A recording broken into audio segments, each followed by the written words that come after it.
Hi മക്കളെ, ഒരു ചെറിയ സമയം കൊണ്ട് നമുക്ക് നല്ലൊരു കൺസെപ്റ്റ് എന്ത് ചെയ്യാൻ പഠിക്കാം. സ്ട്രക്ചർ ഓഫ് ആറ്റം എന്നുള്ള ചാപ്റ്ററിലെ ഒരു ചെറിയ ഭാഗം നമുക്ക് എന്ത് ചെയ്യാം ഒന്ന് പറഞ്ഞു പോകാം. അതായത് ഈ സബ്ഷെല്ലിൻ്റെ എനർജി ലെവൽ ഡയഗ്രാമാണ് എന്ത് ചെയ്യാൻ പോകുന്നത്, പറയാൻ പോകുന്നത്.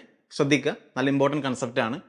അതായത് ഹൈഡ്രജൻ ലൈക്ക് സ്പീഷീസ് മീൻസ് എന്താ, ഒരു ഇലക്ട്രോൺ ഉള്ള സ്പീഷീസാണ്. ഒരു ഇലക്ട്രോൺ ഉള്ള ഏതൊരാളുടെയും എനർജിയുടെ ഓർഡർ ചോദിക്കുകയാണെങ്കിൽ നിങ്ങൾ പ്രിൻസിപ്പൽ ക്വാണ്ടം നമ്പർ മാത്രം എന്ത് ചെയ്താൽ മതി, നോക്കിയാൽ മതി. അതായത് എൻ വാല്യൂ സെയിം ആണെങ്കിൽ എനർജി എന്തായിരിക്കും, സെയിം ആയിരിക്കും. 2s-ൻ്റെയും 2p-യുടെ എനർജിയും സെയിമാണ്. കാരണം എന്താ, 2s-ൻ്റെയും 2p-യുടെയും എൻ വാല്യൂ എന്താ, 2 ആ. 3s-ൻ്റെയും 3p-യുടെയും 3d-യുടെയും എനർജി സെയിമാണ്. കാരണം എല്ലാത്തിൻ്റെയും പ്രിൻസിപ്പൽ ക്വാണ്ടം നമ്പർ എന്താ, 3 ആണ്. അപ്പോൾ ഇതിൻ്റെ കൺക്ലൂഷൻ എന്താ, ഒരു സബ്ഷെല്ലിൻ്റെ എനർജി നോക്കുന്ന സമയത്ത് നമ്മൾ പ്രിൻസിപ്പൽ ക്വാണ്ടം നമ്പർ മാത്രം നോക്കിയാൽ മതി. ആരാണെങ്കിൽ ഹൈഡ്രജൻ ലൈക്ക് സ്പീഷീസ് ആണെങ്കിൽ, അതായത് ഒരു ഇലക്ട്രോണുള്ള സ്പീഷീസ് ആണെങ്കിൽ.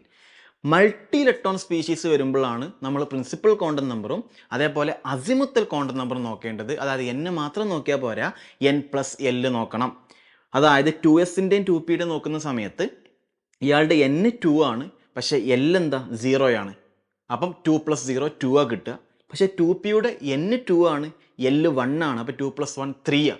അപ്പോൾ n+l ഇവിടെ 3 ആ, n+l ഇവിടെ 2 ആ. അപ്പം 2pക്ക് 2s-ൻ്റെ എനർജിയേക്കാളും കൂടുതലായിരിക്കും. അപ്പോൾ കൺക്ലൂഷൻ എത്രയേ ഉള്ളൂ, 1 ഇലക്ട്രോൺ സ്പീഷീസ് ആണെങ്കിൽ പ്രിൻസിപ്പൽ ക്വാണ്ടം നമ്പർ മാത്രം നോക്കിയാൽ മതി. പ്രിൻസിപ്പൽ ക്വാണ്ടം നമ്പർ സെയിം ആണെങ്കിൽ അവിടെ ഡീജനറേറ്റ് ഓർബിറ്റലാണ്, എനർജി സെയിം ആയിരിക്കും. മൾട്ടി ഇലക്ട്രോൺ സ്പീഷീസ് ആണെങ്കിൽ നിങ്ങൾ എന്നും നോക്കണം, എല്ലും നോക്കണം, രണ്ടും കൂടി ആഡ് ചെയ്യണം. എന്നാലേ അതിനെ നമുക്ക് എന്ത് വിളിക്കാൻ പറ്റുള്ളൂ, ഡീജനറേറ്റ് ഓർബിറ്റൽ എന്ന് വിളിക്കാൻ പറ്റുള്ളൂ.